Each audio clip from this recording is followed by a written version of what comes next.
People of all cultures struggled with the same terrible threat. And within a matter of months, as many as 50 million would be dead. In the United States, the death toll reached 675,000, 5 times the number of U.S. soldiers killed in World War I. What was that deadly threat?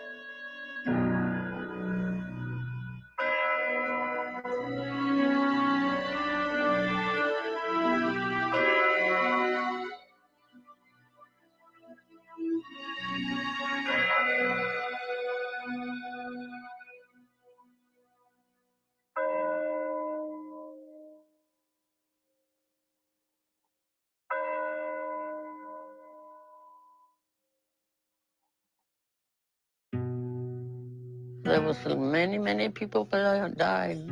We had just come from a few years before from Mexico, where we were living, on account of the revolution, the Mexican Revolution.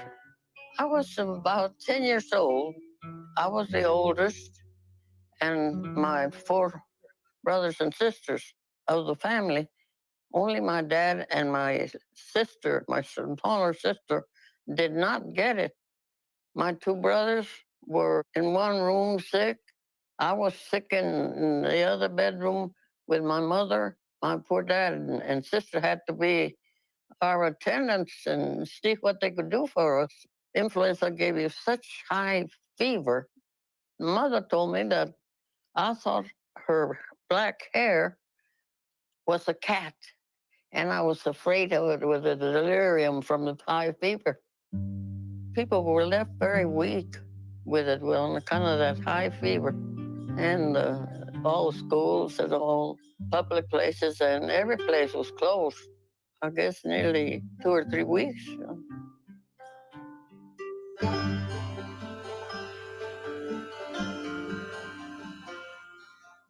I was 8 years old.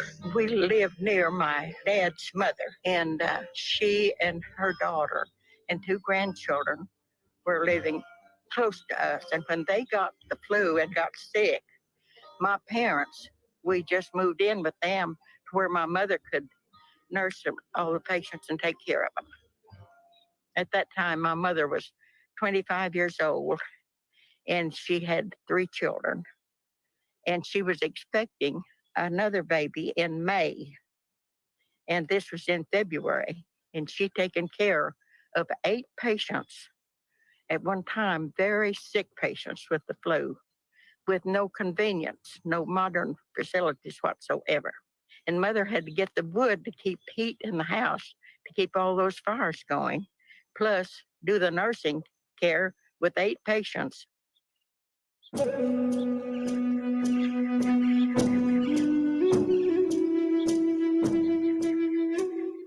My father's name is Tellus for Reina, but he always went by Tellus Good Morning. Good Morning was his Indian name. At that time, he was working in Tennessee for a DuPont company. Every time anybody was sick, he would always bring up the story about how he got sick while he was in Tennessee and how a lot of people from the village that had gone were brought back sick. They were brought back in a train, he said. Some of them had passed away in Tennessee.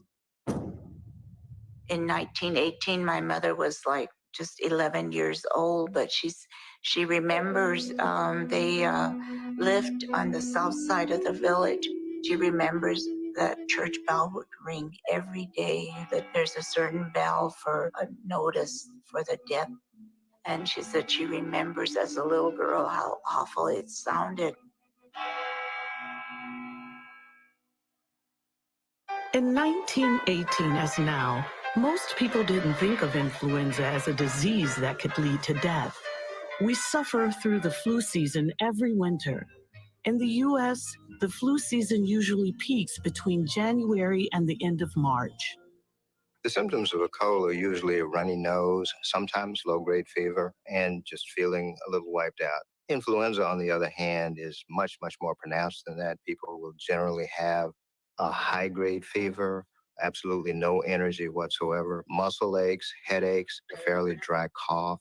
With a common cold, you may feel bad for a couple of days, but after 4 to 5 days, you're starting to feel yourself again. With influenza, it's sometimes 2 weeks or more. Really severe, it can go on to cause pneumonia. Complications from the flu cause an average of more than 200,000 hospitalizations every year in the U.S., and an average 36,000 people die from those complications. During seasonal influenza epidemics in the United States, there are certain groups that are higher risk for complications. Young children, in particular, those less than 2 years of age, elderly people, particularly people 65 years and older, persons of any age who may have certain underlying chronic conditions, for example, asthma, chronic lung disease, chronic cardiovascular disease. And in addition, pregnant women are at higher risk for complications from seasonal influenza. While seasonal influenza is a serious health threat for people at risk of complications, the outbreak of influenza that swept the nation in 1918 and early 1919 killed over 500,000 people in the U.S. when the population was only a third of what it is today.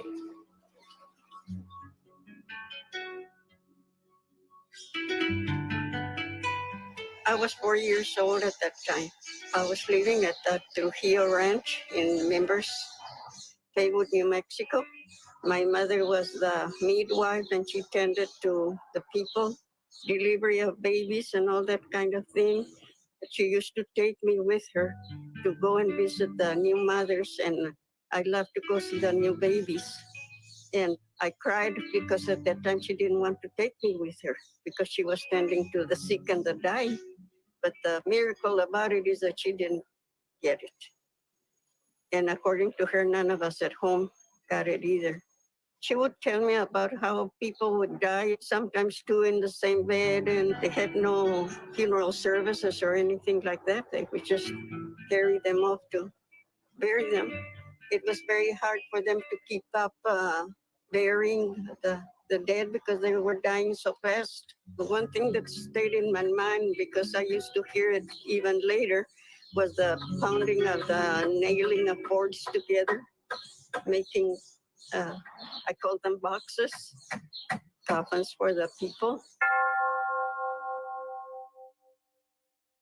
Whether people called it influenza, the grip, or the Spanish flu, it was clear this was not the flu that comes every winter.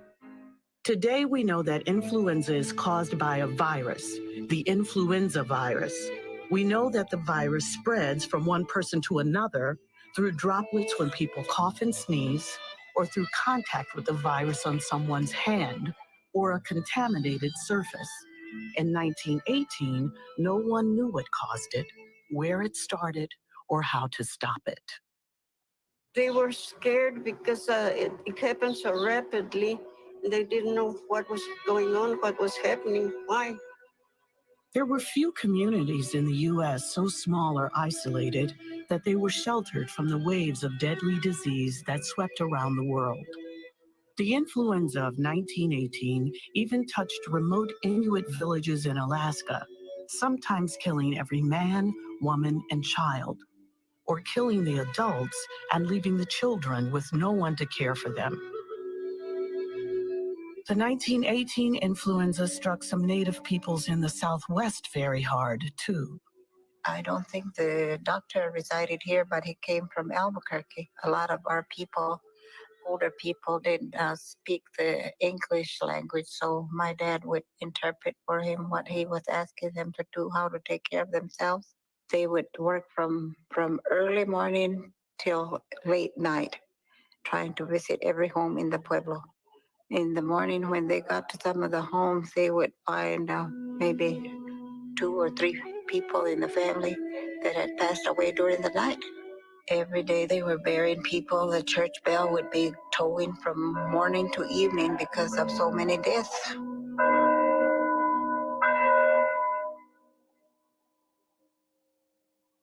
The Bureau of Indian Affairs sent Dr. D.A. Richardson to investigate the situation in the pueblos near Albuquerque, New Mexico. He wrote, "The strength of the pueblos was not taken with the aged or markedly with the infants, but from the young adult life of the tribe. And this was true around the world.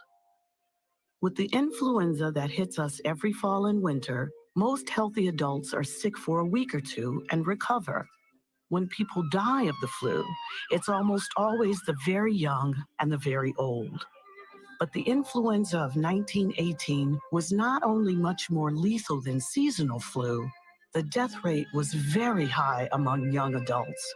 Strong young men and women working to support and care for their families. My parents came to this country from Romania, Bessarabia.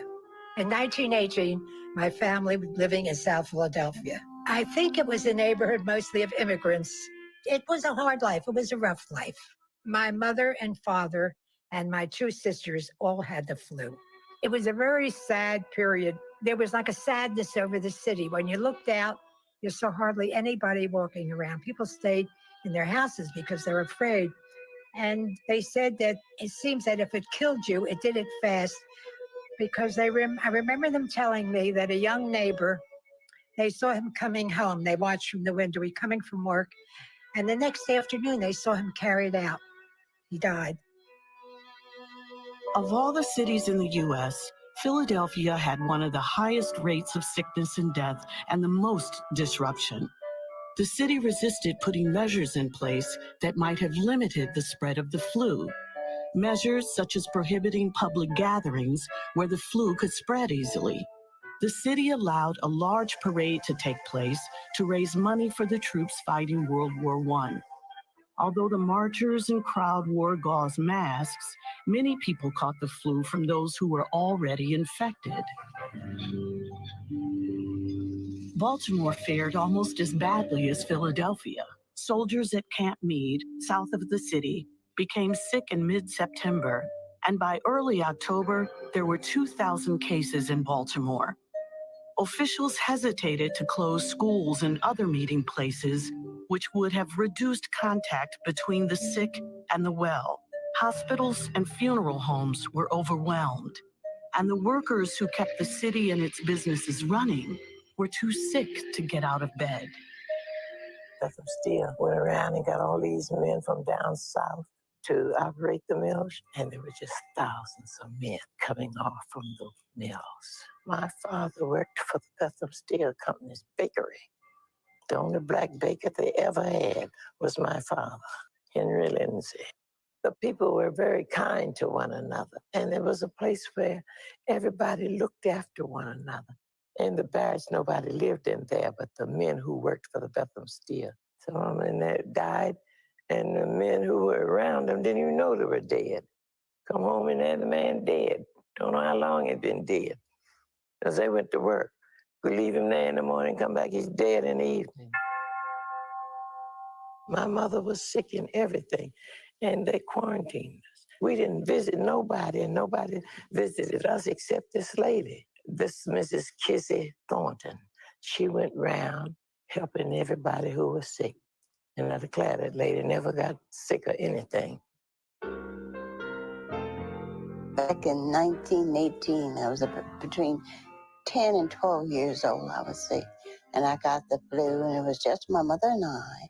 We were two of my friends. We went to elementary school together, and both of them were stricken with the flu. And I would go out to then Bayview Hospital to go visit her.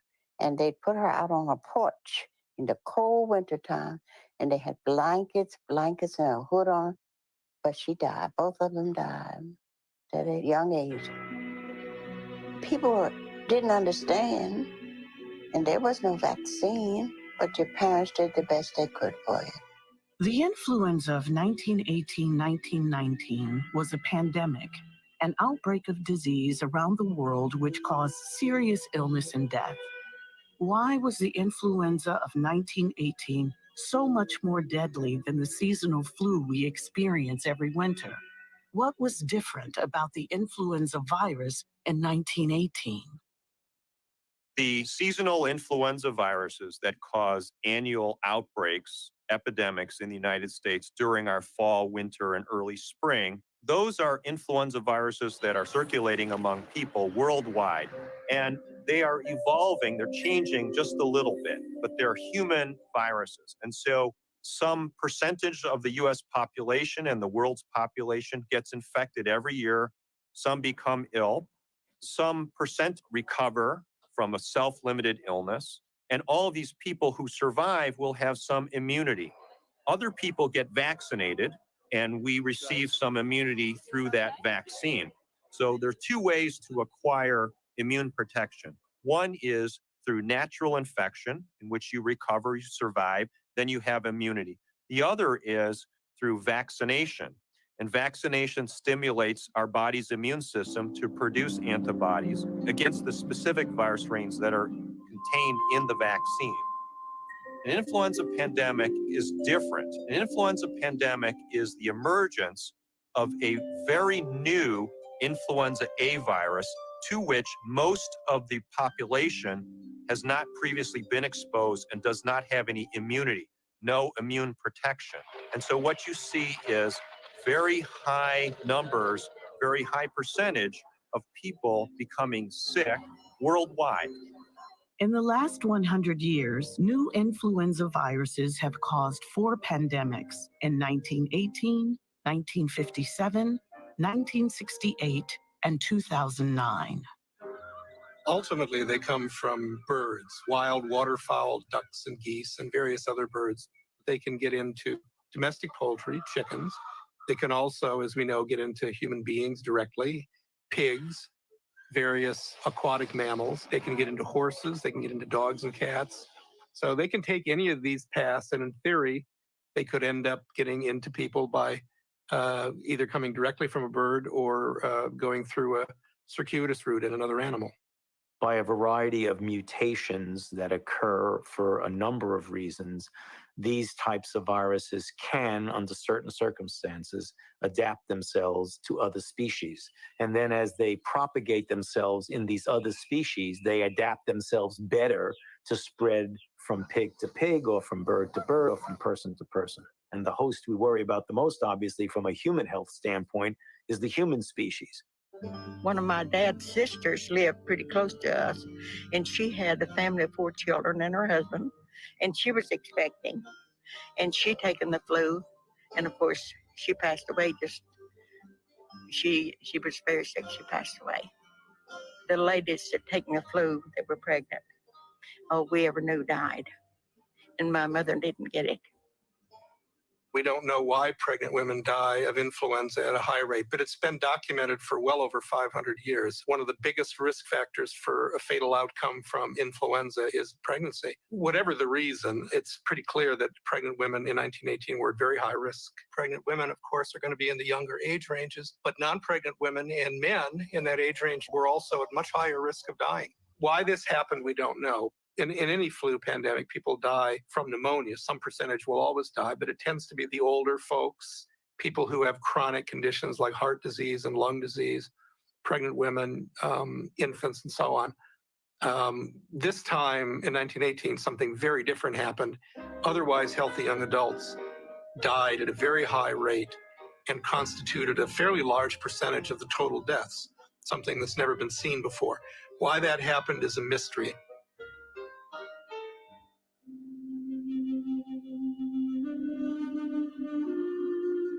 Breivik Mission is northwest of Nome, Alaska on the Bering Sea. The fact that Breivik exists today is remarkable, since of the 80 residents in 1918, only 5 adults and 3 children survived the flu pandemic. Over 50 years ago, a young man with an interest in viruses found his way to the village. I was a medical student in Sweden, and I decided to travel to the United States and get a master's degree in virology.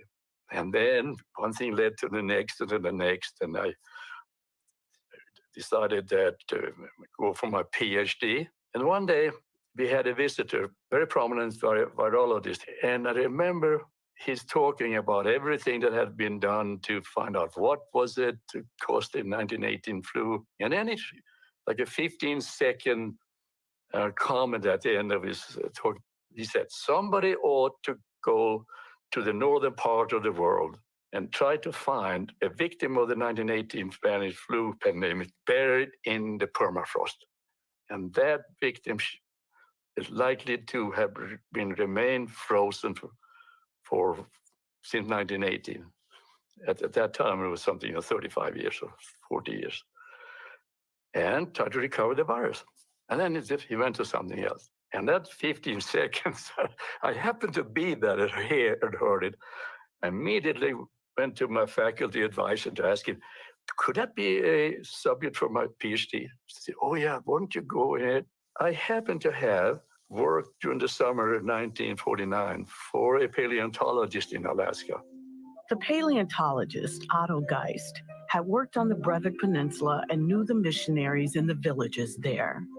With Geist's help, Halton was able to review copies of mission records from the fall of 1918. He found that the military had very good records showing the location and thickness of the permafrost in Alaska. On the basis of that, I decided on three villages. So I showed up in June, and I went to the first village. It's called Nome. It's a rather large city, actually, Nome. I went into the mass grave at the cemetery and discovered that the river that normally had flowed on the side of the village at some distance away, it had changed course. Since 1918, it had come into the village and melted the permafrost. I could just see it. And then I engaged a bush pilot to fly me to another village called Wales at the Bering Strait. I found where the mass grave was, clearly marked with a large cross. And the bluff had fallen onto the beach and almost excavated or invaded the mass grave. So I figured there is no permafrost here. So the bush pilot flew me to what today is Breivik. But there was no way to land there. I had to land on the beach at some distance away in another village. And then I had to cross some water with a whale boat. Got across this really sizable water, and then I had to walk about 6 miles in soggy tundra.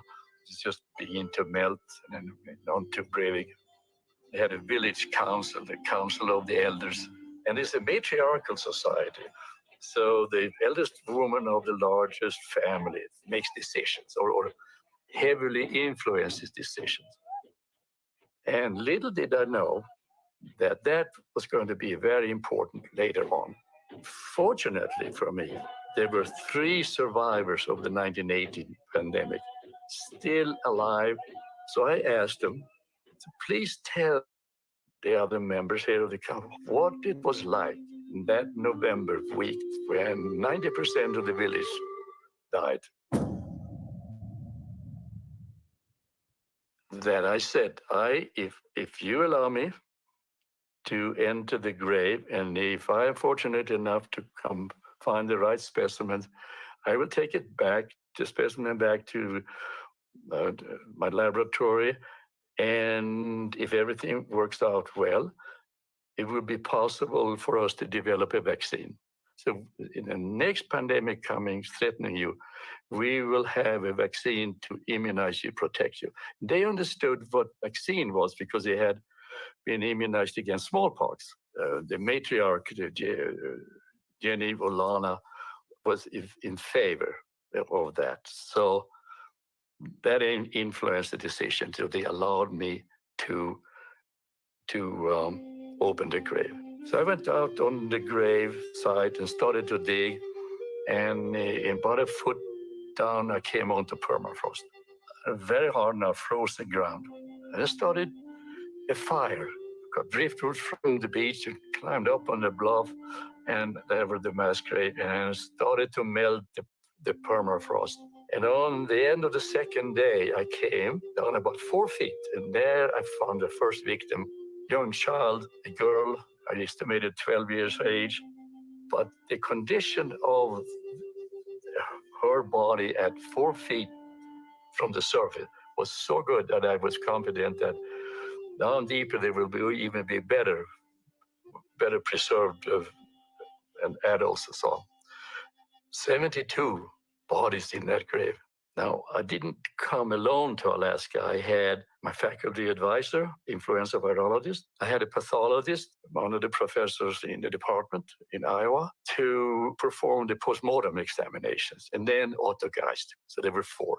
I was out there ahead of them to scout the grave, to scout to testing. A day later, they came to the same beach where I had landed earlier, and we traveled the same way back to Breivik. Now we were 4 of us digging, so we could do it very rapidly. About 3 days later, we were down 6 feet. And then we found 3 perfectly preserved bodies. And the pathologist performed the postmortems on them, and the lungs were perfectly preserved. Then we left, thanked the villagers, closed the grave, and I took some pictures, of course, all the time. So eventually got to Iowa with this, and I started to try to grow the virus, trying to find an alive influenza virus. Week after week after week after week, I got more and more discouraged. And eventually I had no more specimen. And the virus was dead. And there went my PhD. I could see it fly out through the window in the non-air conditioned office, by the way, lab I had. I decided to go back to Sweden to continue my medical education. And I was extremely fortunate. I was offered to continue medical school at Iowa. And then I got my MD there, became a pathologist. But back in my mind, I had this memory of not getting my PhD and all the effort went into that, and it was just kind of collapsed. Molecular pathology is a specialty of medicine where pathologists use the tools of molecular biology and molecular genetics to make diagnoses and provide insight into patient care decisions. You can make diagnoses of infectious diseases by looking for the genetic material of the infectious organism, the virus or the bacteria, for example. I was in the National Cancer Institute as a pathologist in the 80s, and in 1993, I moved to the Armed Forces Institute of Pathology to set up a new group devoted to molecular pathology, both for clinical molecular pathology as well as research. And one of the things we had to do for both sides of that was to work out ways to recover genetic material from typical biopsy material.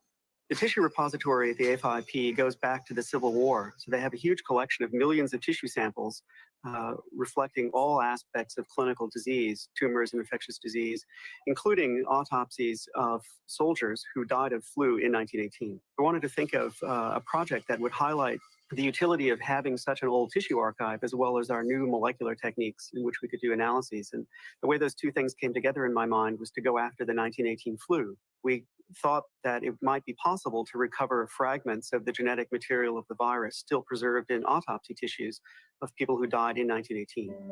When we started the project, there were really 2 fundamental questions that we wanted to answer. That is, 1, why was this virus so particularly virulent? Why did it kill so many people, especially young, healthy adults?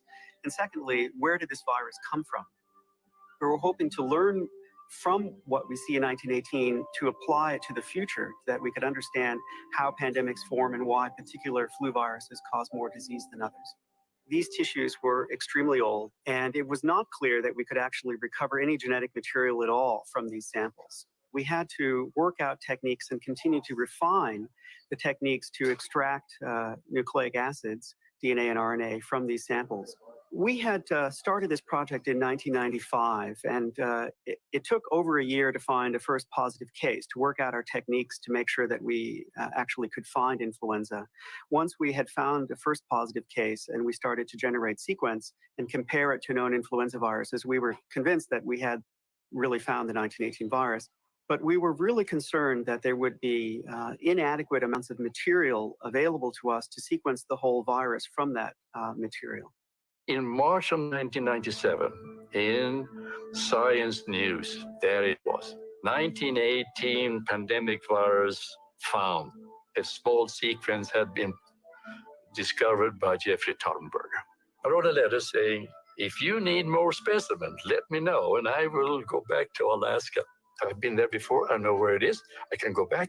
And I didn't hear anything, And I thought, well, he knows, he thinks I'm a nut, and it was just so bad.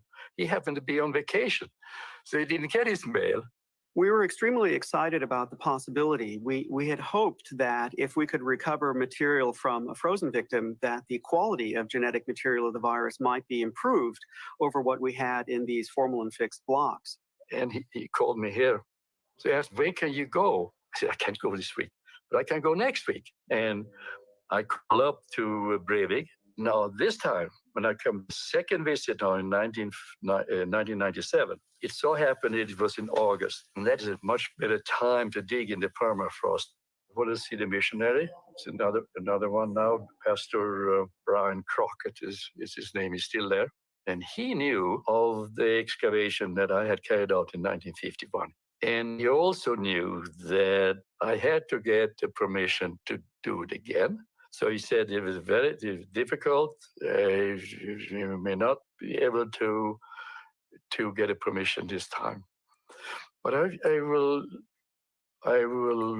introduce you to Rita Olana. Okay?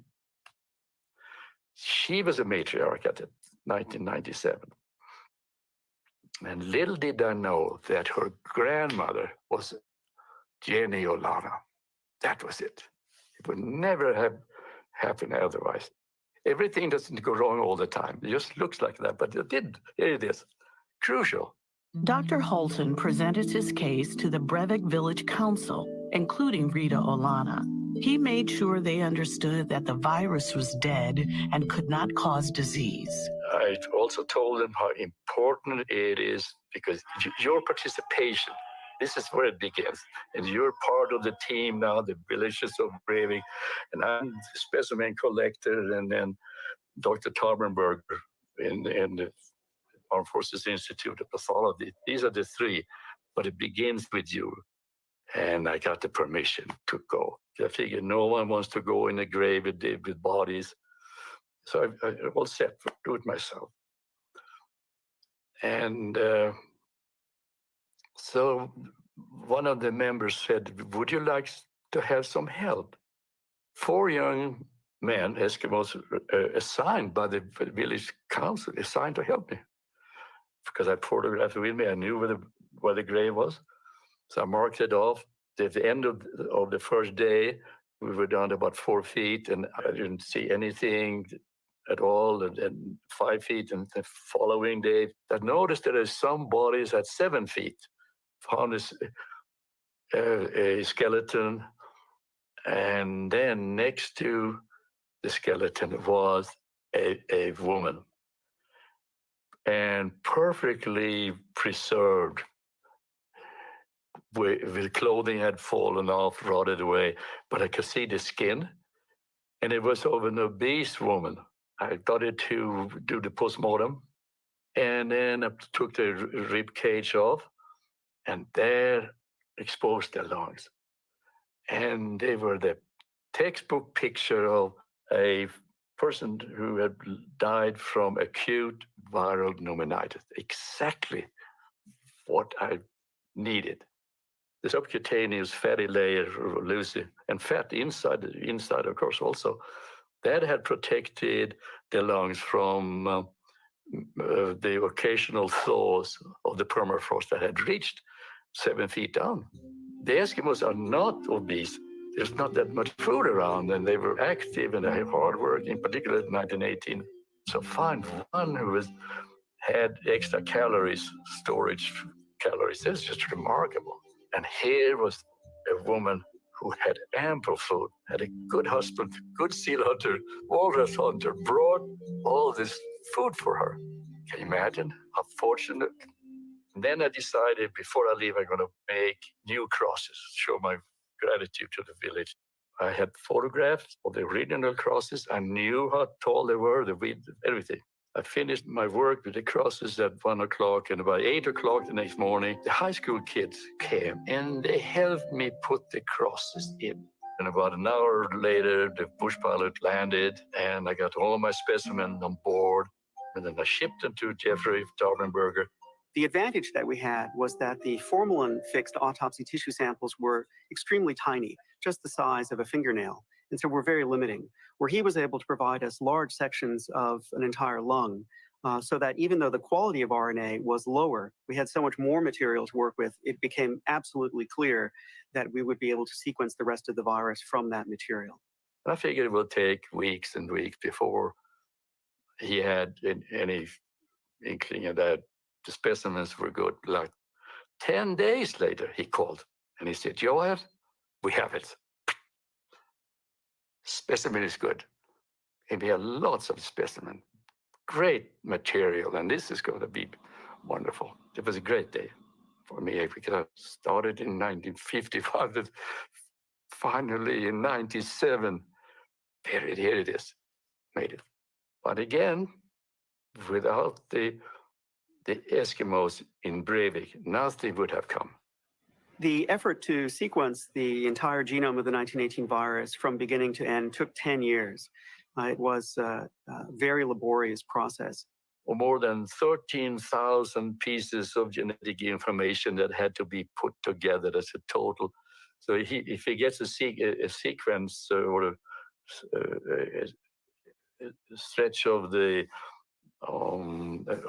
gene, a little piece, so he has it, looking at it here, and her gene is this long, when it's fully built. And this piece, where does it fit in here? Fit in here? Or is it in this end here? Or is it this way? And what comes to the left and the right? And day after day, month after month, putting these things together, year after year. So 13,000 pieces plus pieces had to found this proper place. And it's incredible. It's clearly a virus that was human adapted, but genetically it's very bird-like in its sequence. It's very avian-like. And so what we think is that it is an entirely avian-like influenza virus that somehow adapted to humans. We now know that there are a number of mutations in several of the genes that are absolutely crucial in the adaptation to humans. And so you could imagine using these mutations as a screening tool to assess the significance of a bird strain as to whether it was actually moving along the path that would make it adapt to humans. If we identify changes that were crucial to allow a bird virus to replicate in humans, you could particularly design drugs that might block or bind to that particular change to prevent a bird virus from actually functioning in humans.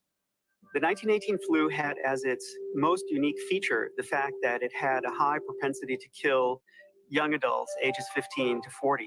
Even having the entire sequence of the virus in front of us, we do not yet understand why it behaved in that manner. I favored the idea that people in that particular age group might have had the wrong sort of immunity to the 1918 virus, some kind of immune response that actually made them more susceptible to die.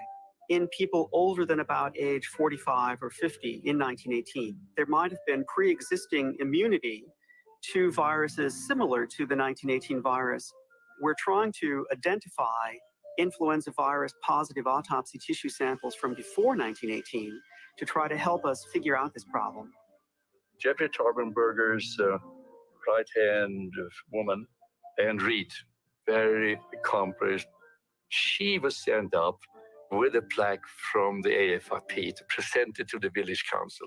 If this Tarbenberger's work brings antiviral drugs and good vaccines and the savings of hundreds of millions of lives, it began with Rita Olana and Jenny Olana. Another question about the death toll in the 1918 flu pandemic was how people died after they became ill with the flu. Dr. Taubenberger and Dr. Morens examined not only the autopsy tissues in the AFIP collection, but also autopsy reports from all over the world of people who had died of pandemic influenza. We find that the vast majority of people dying died because of secondary bacterial pneumonia. What we think happened is that a very virulent influenza virus caused such an extensive inflammatory response in the lungs and caused such tissue damage that bacteria like strep or pneumococcus that are very commonly carried in the throat of normal individuals could spread down into the lung and cause a disease that would ultimately actually kill the person. The evidence of the bacterial pneumonias, I think, helps explain why you had such high mortality in military camps, particularly. While this is very important in trying to understand what happened in 1918, it also has significant implications for pandemic planning in the future. We've really seen an explosion in information about influenza in the last 10 or so years because primarily, I think, of sequencing of the 1918 virus, but also the unusual events associated with the H5N1 virus, the bird flu virus. We've been watching this particular avian influenza virus for over 10 years now. These viruses are highly transmissible from bird to bird, and they can destroy a flock of birds. But the most important thing from the public health perspective is that humans who have very close contact with the infected birds occasionally can become infected by this virus. Over 60% of those who have become infected have died. Many more people have been exposed to the virus than have become infected. In order for this avian influenza virus to cause a pandemic, we would have to see a number of changes that would occur in the virus so that the virus could be transmitted easily from human to human to human. The fact that the avian influenza viruses that we're monitoring so closely have been circulating for 10 years and still haven't caused a pandemic doesn't mean that these viruses will not cause a pandemic. We don't know for past pandemics how long those viruses actually circulated, caused infections in humans, and then gained that ability to be transmitted efficiently. So we don't know enough about past history to predict the future. I think the biggest lesson is that we can't predict what influenza will do.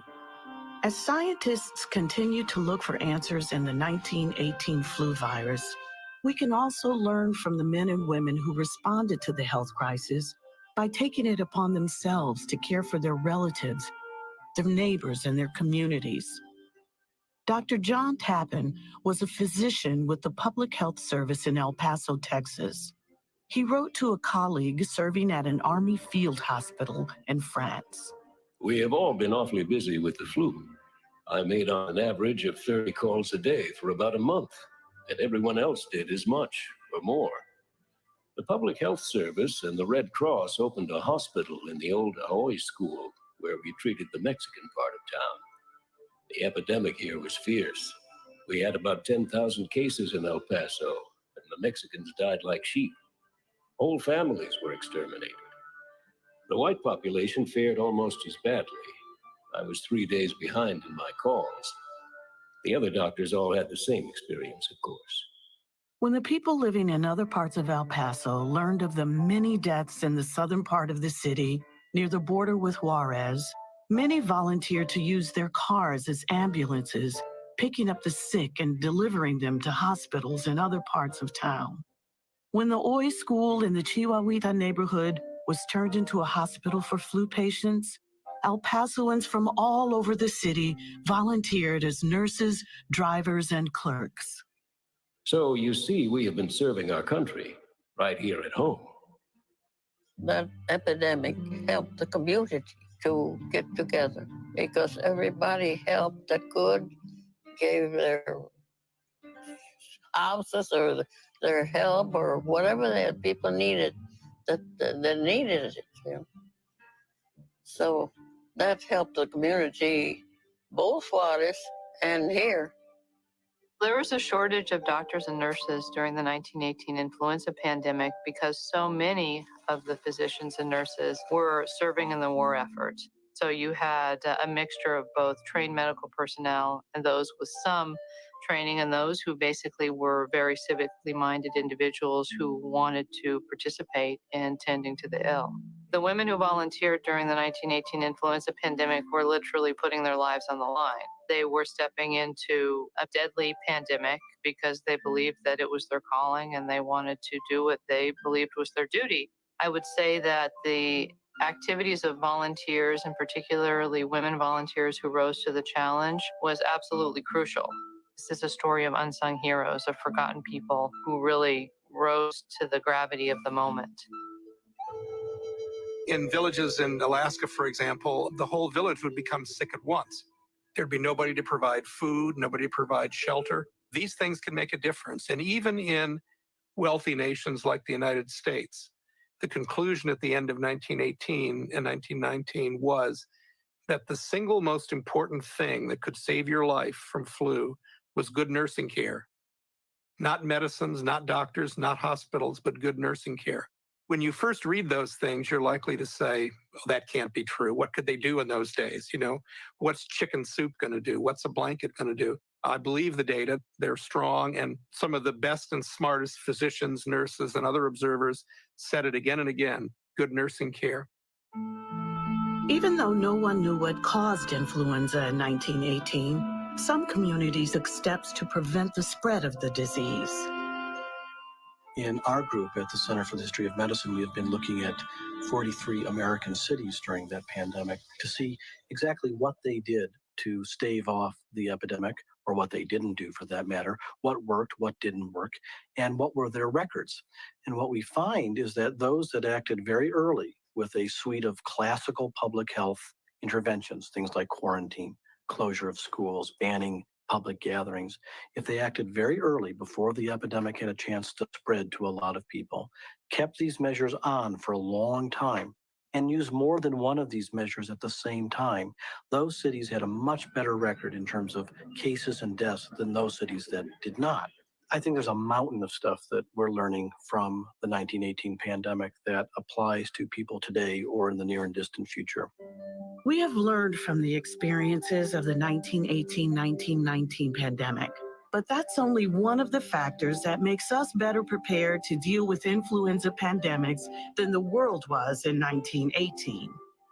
There are extraordinary advantages. Some of them are pretty simple, like experience of what seemed to work in some cities, like social distancing and avoiding crowded places, things that were not necessarily fully appreciated. Some cities did it and did well. But most importantly, we have biomedical and healthcare and technical advances that we didn't have. We have vaccines. We didn't have vaccines then for flu. We didn't even know what the microbe was when they were dealing with it. Many people thought it was some strange form of a bacteria and not necessarily a virus. Number two, we have antiviral drugs, for example, Tamiflu and Valenza and others. We didn't have it then. We have antibiotics, the secondary complications, the bacterial complications of influenza. We have much better technologies to treat acutely and seriously ill individuals, like efficient, good respirators, intensive care units, people who have expertise in medicine, that's acute care medicine. All of these things we did not have back then. We have them now. Our parents and grandparents had little warning or chance to prepare. But we know now that influenza has caused pandemics at intervals for at least the last 500 years. Public health officials have been preparing for the next flu pandemic, knowing that it could be a mild pandemic, as in 1968, or as severe as in 1918. The world is watching a new pandemic flu virus, the novel H1N1 flu virus, which emerged in the spring of 2009. We know that the new 2009 H1N1 virus is in almost every country of the world already. Fortunately, so far, the 2009 H1N1 virus doesn't appear to have that level of severity that the 1918 one had. The 2009 H1N1 virus is affecting people differently than seasonal flu strains. The illness is most common in young people, children and young adults, but we're also seeing hospitalizations and deaths, in particular in people who have conditions that increase their risk of complications. Pregnant women have really been heavily hit by this virus. In the United States, and reports around the world suggest that Native populations may have a higher risk of severe illness caused by the 2009 H1N1 strain. We want to be ready, and we want to make sure that these populations are served and that they have good access to health care and to the vaccination. Everyone has the experience throughout the world that the best way to contain influenza is by getting a very efficient and safe vaccine.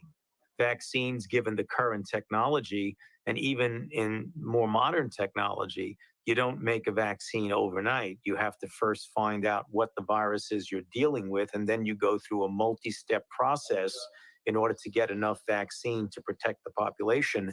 That multi-step process generally takes several months, usually along the line of 6 or more months.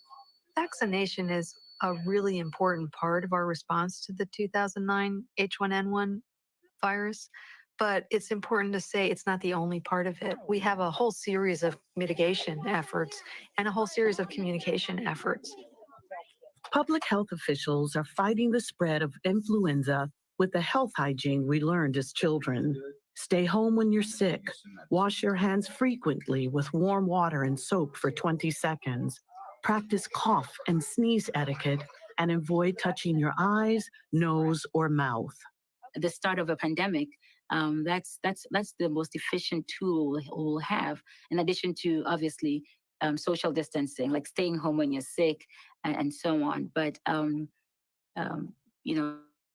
community that hugs, that shakes, that have elevators that you need to ride on to go to different parts of a building. We go grocery shopping and we need to push our carts. Everything you do, basically, you need to touch something that other people touch. And so that hand washing bit will be very critical. These good habits and vaccination also prevent the spread of seasonal flu. An annual immunization for the seasonal flu helps people stay healthy and helps health workers prepare to vaccinate the population during a pandemic.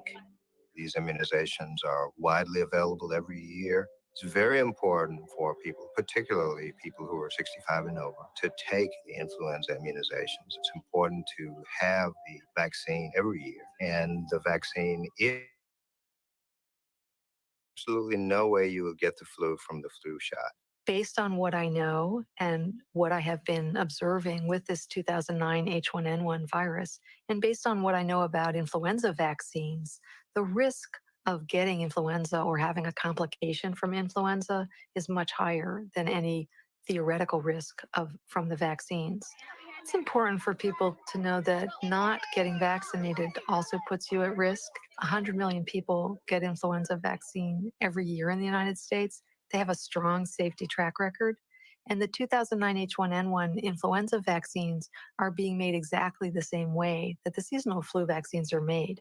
A long-term goal for scientists working on flu vaccine is to develop a vaccine that would protect against all seasonal and pandemic influenza.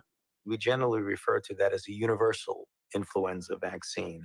And I think there's a real possibility to that. I don't think it's going to be easy to do. What we're working on, when I say we, I mean the scientists in the field, is to identify the components of all influenza viruses that don't change as the virus drifts or even shifts. And then you've got to put that in what we call an immunogenic form, namely a form that when you inject it into a person or you spray it into the nose of a person, that person will make an immune response that's very robust.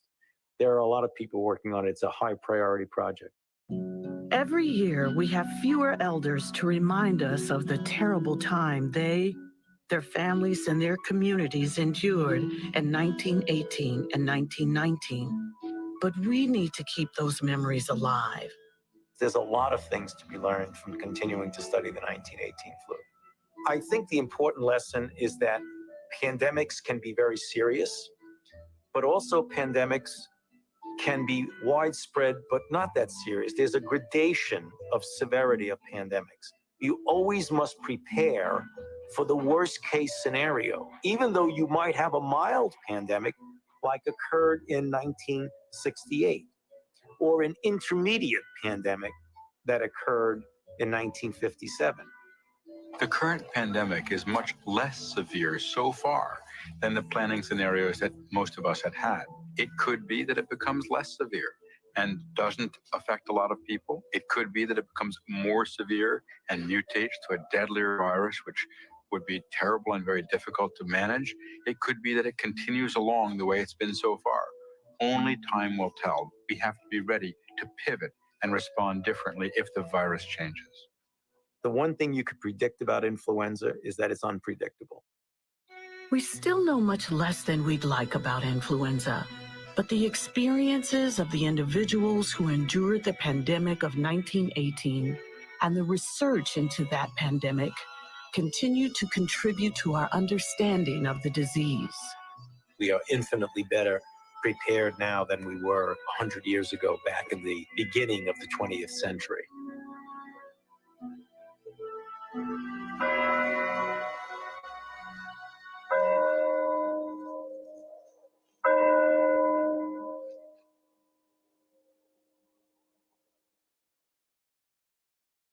For more information about pandemic influenza, visit www.flu.gov and www.medicare.gov.